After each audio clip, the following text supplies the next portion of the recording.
Hello, good evening, good afternoon, good morning, wherever you are in the world. I'm Ruth Carter, the Liberty Coach, and I'm here tonight with another Parenting Live for you. We have a wonderful guest, Sharon Fevrier, today, and I have known her for a long time. It was a privilege today to write a blog about her, and I'm going to introduce her to you very, very shortly. It would be great if you can give her a lovely, warm welcome as we open up a discussion with another fabulous parent doing wonderful things. Let's welcome Sharon Fevrier.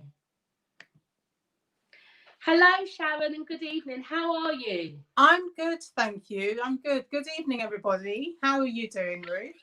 I'm well, I'm well. It was a privilege today to write about you. We've known each other, I feel like all my life, practically, but many years, plus 40 years, I would say. And today I was able to share a little bit about our history from, early days in primary school. We've shared different experiences, some are similar, but I wanted everyone to kind of meet you because you're a very important person in my life. You're a long-term friend, but you're also doing great things and improving people's lives, especially those of children and young people and families. And I just wanted you to share who you are and what you do. So, my name is Sharon Fevrier. I live in South London. I am the parent of one child. I used to live in Luton many years ago and then moved to London after being in university here. And I just felt that my life really would be here more so than Luton. I have experiences of working within children's services for many years, since 2003. And as a result, I've got lots of experiences of working with children, families, and so forth, and now children with special educational needs. But I'm an author of a book called Blossom Tree. I wrote this book and I wrote it and published it in 2018. So Blossom Tree is a fiction book. It's based on some of my experiences, but you have to add the flowers, as you always do with fiction. And it's about a young person's journey, a woman's journey through life, through love, through the challenges of health, parenting, relationships, toxic relationships, and the way that she has decided to maneuver through life in order to make sure that she has her essence, she keeps her essence, and she finds her freedom. So I'm not going to give too many of the gems away in the story, but there's lots of twists and turns, there's lots of layers, there's health difficulties, there's like I said, parenting, there's some relationship challenges, relationships with friends as well, and who she can rely upon and who sometimes could be a little bit of a challenge in her life. So it's about learning. It's a learning experience, many layers, like I said, and it's the twists and turns that seems to have people gripped when they read the book, which I'm very pleased about. I've had quite good reviews. Absolutely, it was excellent. I personally enjoyed having that opportunity to read the draft. Like, I was on the phone, I read like a couple of chapters and I was like, what? So it was very gripping for me to read that, and it did touch on some of the experiences that many young women may face, especially entering relationships. Some relationships work out really fantastically well, while others can present with challenges, and sometimes you can meet the wrong person in your life's journey.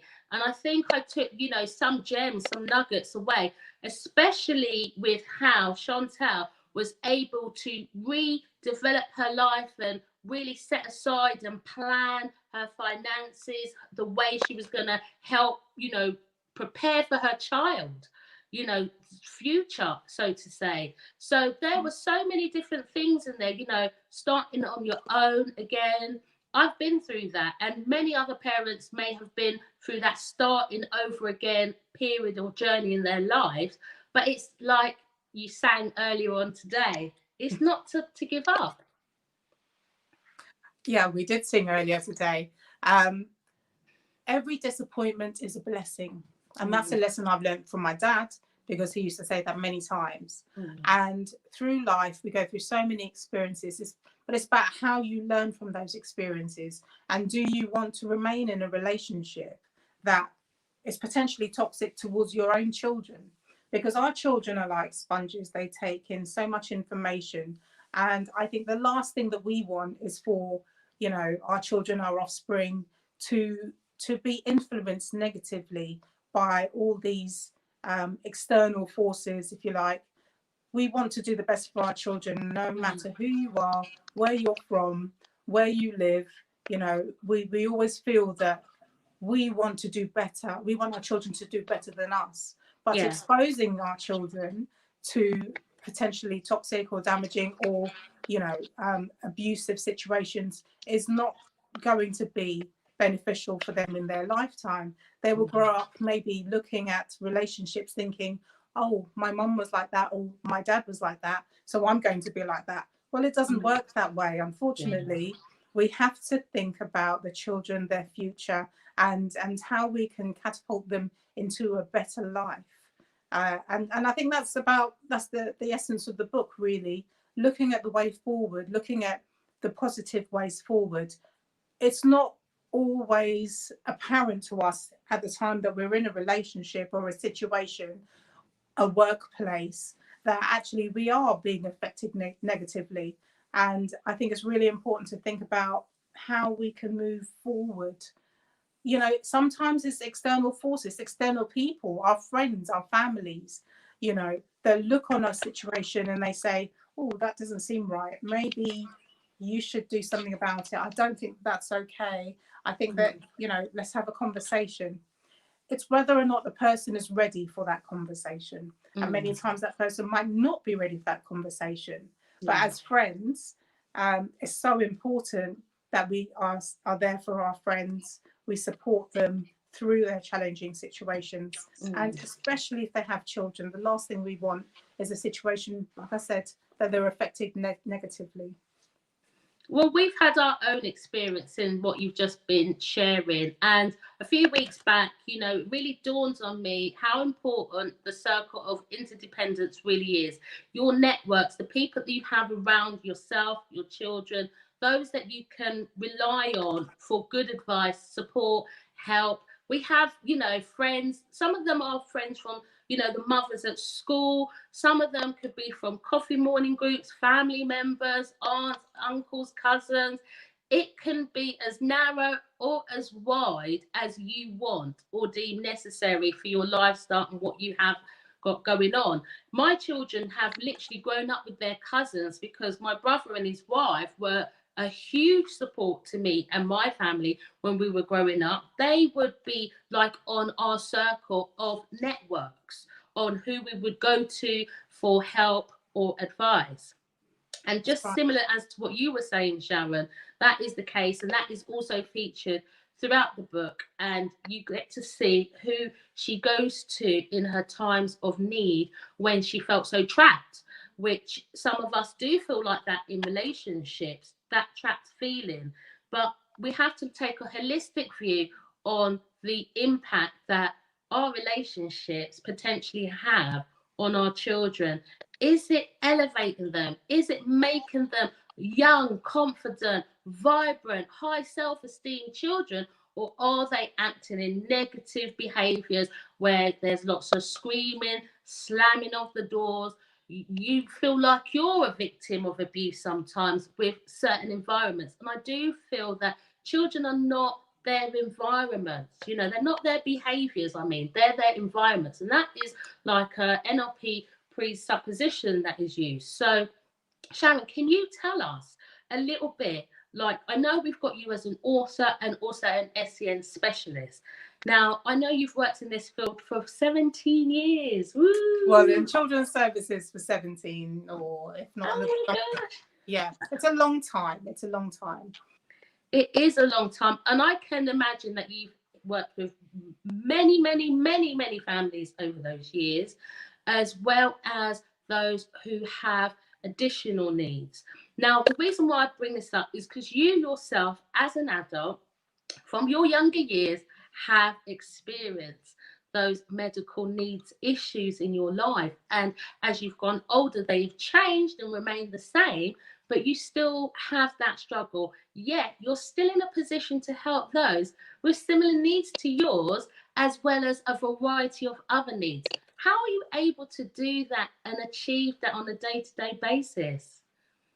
Well, that's right. So my condition that I have is sickle cell anemia. And so what that basically means is that it's a lack of oxygen flowing through the body, through the organs, through the joints, and it can cause problems in the long run. So I've had obviously crises in the past, but thank God I haven't had one for over a decade, which I'm really, really proud and happy about, because I've been able to manage my condition. However, I do have a visual impairment. And so basically what that means is that when it comes to even writing my book, I had to use some assistive technology, which has enabled me to write the book. So I think it's about finding ways, adapting, using different resources in order to carry on as normal. Resilience, I would say, is something that I have within me, and I'm not the type of person to give up. And if I start something, I would like to, my aims, my objective is always to finish what I've started. So when I decided I was going to write the book, I decided, all right, I'll write the book, I'll use some software, and it just flowed, and I was thankful. I think I decided to write the book also not just to tell the story of Chantel and some of the challenges and the dramas and the ups and downs and the kind of the ending, but also to prove to myself and to other people that actually, even though you may have difficulties with your eyesight, you can still achieve. You can still. I mean, I was looking at MasterChef the other day, well, some weeks ago, and there was somebody on there, I think is blind, that was blind, and he was very successful at cooking. So I thought, wow, it just goes to show that even if you have challenges, health challenges, you must still try. Don't just sit down and just think, oh, that's the end of the world. It's not the end of the world. Your world still continues, and you must enable yourself to continue. So that was my passion, really, to just prove to myself and to other people that I was able to do this, and I was quite successful at doing it. And I'm going to do a second book. I'm going to write a second book as well. So I'm in the process of doing that. So I think when you're passionate about something, I think when you have a desire to go forward and produce something, don't let people stop you. Don't let people put you down. Don't let people say, oh, well, you've got this condition, so you can't. I'm not here to be limited by anybody. I'm here to make sure that I'm limitless. So that's why I keep pushing forward. And in my job as well, it's the same thing, even though, we face challenges all the time. And, working in social care, children's services, you're bombarded with casework all the time. It's a repetitive thing, but it's about pacing yourself, making sure you've got the resources that you need in order to keep going. And that's what I do. It also helps to have a good union behind you, because we do know that people with disabilities and challenges in that respect do have it difficult sometimes at work, in the workplace. And so it's also really, really important that, again, you pull on the resources that are around you. Yeah. So whether you're a parent, whether you're an employee, sometimes we just need a support network. Well, let me mention this to you, because I get contacted through either social media, email, from parents and schools in regards to advice. And schools have not long opened up. And recently I had a message late at night saying, I need help. So I asked the question, like, what do you need help with exactly? Well, what had transpired is I gave advice, because schools have just opened up. And this young man, he's got some needs. He's in year 7.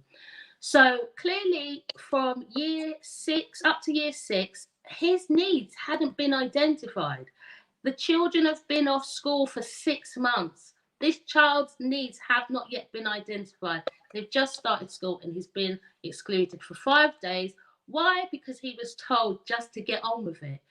The young person got very, very frustrated and acted out in his behaviour. And as they were telling me the story, I was kind of filling in and saying, oh, he must have been, feeling very frustrated by that. So I was like empowering in my advice to go to the GP, talk about the difficulties and challenges, go to the school, talk about that, get an assessment in place. Because my sister, who works in sixth form, we were just mentioning, and I didn't realize that when you get to further education and you're in need of assessment, you as the parent have to pay, and it's costly. So do you think that, the children in the primary schools should be assessed more thoroughly so that we can catch them early? Because I've worked with young people born here in this country, age 16, and can barely write. And they are misbehaving young people because of that. And they can't hardly read. And they're 16. And that is really disappointing. But really, it's down to the teachers and the parents. Okay. If they feel that there is a need, that the child has a need. And, there are some parents who are first-time parents and they have a child at home. They're not sure if this is, this behaviour is kind of to be expected, or if the behaviour is slightly different and that they should seek some kind of support. Sometimes they don't know. Even at nursery age, sometimes the nursery staff can pick up on what's going on, what's happening. They will have a community paediatrician assessment, and the paediatrician may pick something up.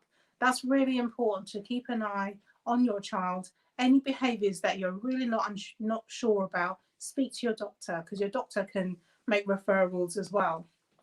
Not only that, if there are difficulties with speech and language, the GP, the paediatrician can make an assessment, can make a referral also to the speech and language team. But they will notify the parent. The parent can notify us, special educational needs practitioners, to say, look, I'm unsure about my child's behaviour. This is what's happening. Can you please do an assessment? A parent can make that referral themselves to their local authority. So I just want to stress upon that, if you feel that the school isn't making an assessment, there's nothing to stop you from doing that. Write a letter, write an email to the local authority, the SEN team, and let them know these are some of the behaviours, these are some of the assessments that have been carried out so far. Can you please assess my child? So it shouldn't be that you're waiting, the parent of a child who is, or a young person who is at college, should have really picked something up throughout the time. But not only the parent, it should be the school as well. The primary school, the secondary school, they can all pick up all these different difficulties that the child and the challenges that the child's facing. So, it shouldn't be that you get to 18 years old or 16 years old, you go to college, and all of a sudden, there's a problem. It shouldn't be that way. Well, Sharon, I've done like wellbeing programs in pupil referral units, where that's the place where those that have been permanently excluded go. And like, I've done small sessions with just 5 children, and I have found that the younger ones, like that are year 7 and 8, tend to be like very hyperactive, find it very difficult and challenging to settle down. And when I see that type of behaviour, I say, can you go and get me a book? And they go and get the book. And then I say, open up the book and read. And then they take the book and throw it. And I'll be like, why did you throw the book? And I can't be asked with this. And I said, you see what? Because you keep walking away from reading that book, you get further and further from what you really want to achieve. And it's when I talk with them, now they're about year 7 and 8, I ask them, when did you drop off learning? And they kind of identify sometimes as young as year 5. I said, what happened for you in year 5? Something may have happened, an incident may have happened that they've shared, but they just stopped engaging in the learning process. They found it better to be out of the classroom than in it. These strategies don't work long term because you then don't end up with an education. It doesn't mean that you can't get a fantastic, job or set up a new career. But if your behaviour is all over the place, people may not want to engage with what you've got to offer. It was what I tried to teach them about emotional intelligence and being aware. They will use all types of avoidance strategies to get out of the situation. All it takes is for one person to say something negative about them in class, whether it's the teacher, whether it's one of their peers. It just takes something as simple as that. Then they no longer want to put their hands up in class. They no longer want to talk in class. They no longer want to ask for help because, it's all about how people will perceive me, how people will look at me. I recall speaking to a parent quite recently where this parent is quite concerned about their child going back to school last week. The child is only very young, 6 years old. And, from not being at school for 6 months, then all of a sudden being thrown into an environment where teachers have got visors and masks and the child has got special educational needs, it's going to scare anybody. But for a child with special educational needs, it's even more challenging. So then they kind of have all this fear and anxiety. They've heard the news. The parents have said, you must wash your hands, you must wash your hands. There's all this anxiety that's built up. And now the children are expected to go into school full time. So it's a challenge. It's a challenge for teachers because they want to keep safe as well. Yes. And they want to protect the children. So they wear the masks and they want to, make sure that everybody's safe and everything's cleaned and wiped down. But this is unusual behaviour for someone who with special educational needs who hasn't been in education, formal education, for the last 6 months. So, there's so many challenges at the moment. So would there be any changes to their education healthcare plan in this situation, that there has been a pandemic, that there has been, higher anxieties experienced, people not sleeping at night and things like that? Would there be any adjustment, or would there be a phase in, so they would go in maybe for 3 hours? Would there be any changes or adaptation for what has happened? No, what needs to happen really is that the parents would need to speak to the school staff. So it wouldn't necessarily be adaptations to the EHCP because the local authorities can't adapt thousands and thousands of EHCPs.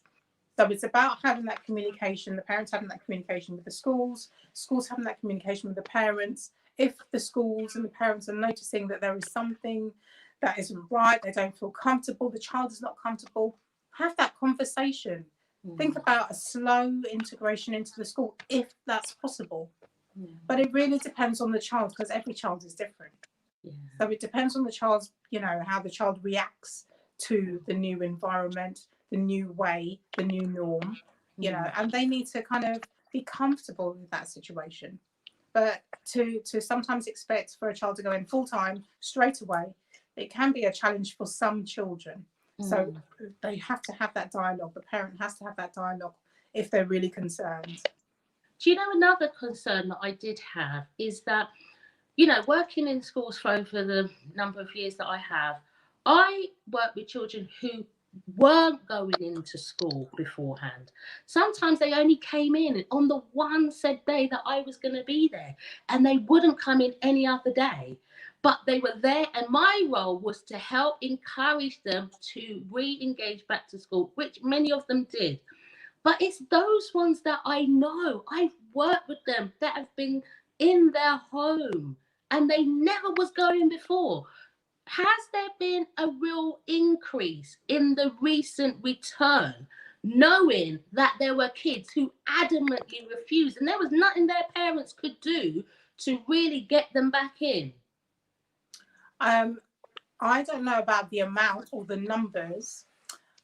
What I can say is that I believe that at this moment in time, there is a lot of movement. There's always movement in boroughs and people moving homes and whatever not. Yes. But in my mind, I'm thinking about the families of children who have severe special educational needs and the parent's ability to cope with them 24/7. Because it's one thing when your child goes off to school during the day, you know, and if it's really challenging at home, at least the parent gets a little bit of respite during the day, 5 days a week. But when a child is at home and has been at home all that time, it's a struggle for a lot of people. You know, can you imagine the amount of children with behavioural needs that are at home or have been at home for all that time? Then all of a sudden they're put in a situation where they are supposed to be going back to school. It could be that the parents can't cope in that situation with their child being at home all the time. Can you imagine the amount of children who are now looked after as a result? I don't know what the figures are, but I can imagine that there would be quite a few children who are not able to stay within the home because the parents might not be able to cope. It's a shame. There has been, like you say, lots of movement, diverse changes within the family network. Some children have had to be removed from their home because of how their behaviour is with those in the household. Some mental health has spiked. Safeguarding has spiked during this time, and I know it's important for the children to get an education, and I'm saying all children. I've worked in those with real severe, profound needs, blind, deaf, coming into school in a bed, literally, and working with them and just seeing their eyes move or glint or a smile. You know, I know that they're getting it. It's an experience. Learning is an experience. It's about what we retain and what we will use later on in life. I believe everyone has something that they can do. And those of you who are mentors or coaches working with children with challenged behaviours, continue to do it. They need us. They really, really do. Because for me, creating what I do online is the only way I can see a way forward for me being able to engage with them the same way how I used to in the classrooms. Of course. Because it is so, so needed. They do need a champion, and they can then become ambassadors of their own life and going back to help others with needs, just like what we've done. Because like you with a visual impairment, people know that I have one too, but like you say, we keep moving. Whatever your challenge may be, there is something that you can do very easily. I'm always saying, do that. If you want the challenge, do that, whichever way is right for you. So Sharon, we are coming to the end, but I will definitely have you back because we've had some comments come through from the parents, which you'll be able to see on the feed. And I have this book, The Blossom Tree, as well. So when I was at Sharon's book launch, I bought this book purposely for someone. I've had this for a while, but I've had it in my heart. This book comes with an intention. I wanted to give this book away to somebody because this book helped me, and I wanted to give this to help someone else. If you are experiencing challenges, you want to find keys and nuggets to get over, we have a little quiz, don't we, Sharon? Oh, yes, we do. So it's very, very simple. And I was thinking we should maybe give people an opportunity to, like, say, open it up, not to close it so quickly, to give people an opportunity to go to your website. So this is the challenge. It's quiz time. It's quiz time. And what we are going for is the book. The book. So this is the quiz. In order to get a free copy, now Sharon has kindly offered to sign it. How you can win this free is to go into the live feed or to go comment in or direct message by, should we say Sunday, Sharon? Sunday, absolutely. Yeah, by Sunday, what's the date today? Right, Sunday the 13th, 11th.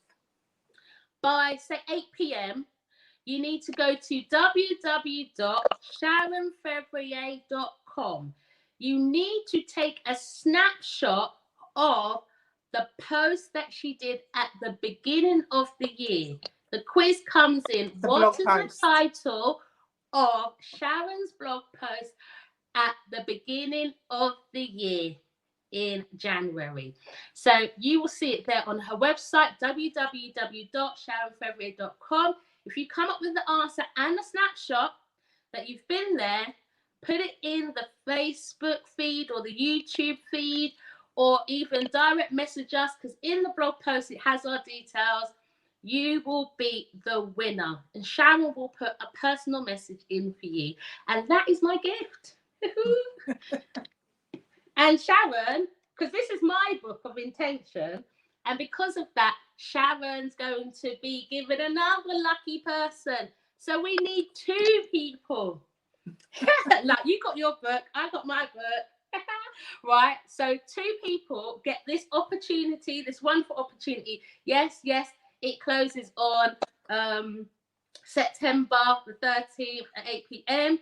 That's UK time. If you're listening to this after the fact, the time would have passed, but just put your comments in the replay, because they will be much appreciated. Sharon, but also I'd like to say, if you're not a winner, then the book is available on Amazon. Yes. All major online retail bookshops, and also you can get it at Amazon Kindle, Apple Store, so you can get it on Apple Books as well. So feel free if you're not a winner, but there are nuggets in the book, and it does help to transform you and take you away from the situation that you're in. I know we're kind of feeling a little bit freer now, but we still have to be cautious with the current climate and the environment we're in. So I just want to really give a gift to somebody out there to say, you know, you can be inspired, you can be motivated, you can be encouraged, you can find your blossom tree too. Amen to that. Sharon, you will be back. You will be back. In November, I'm thinking of putting on like some experts within your field, doing special educational needs from different experts, just for different advice. I'm really encouraging you parents to put your comments in. I know you contact me on Messenger, DM, and that's all great. I'm really, really happy. But what I'm trying to do is put these people before you so that you can ask them questions. Sharon's information is in the blog post. You can contact her in regards to her book. Only if in the area of Lewisham will she ever be dealing with your case. But if there are questions, when we have the experts on, please put them in the link. If you say, Ruth, oh, can you ask Sharon this? Definitely. I've got her at the end of the phone. I can do that for you also. So thank you, Sharon, once again. You're really welcome. Thank you for having me. So that's it for us now. You'll be back, and I wish you all a lovely and fantastic weekend. I'll just say again, you need to go to www.sharonfevrier.com, and you need to tell us what the title is on the first blog post she has on 2020 in January. What is the title? And take your snapshot and send that through to us. So we will bid you all a wonderful good night and say goodbye. Say bye, Sharon. Bye all. Take care. God bless. God bless. Bye. Bye-bye.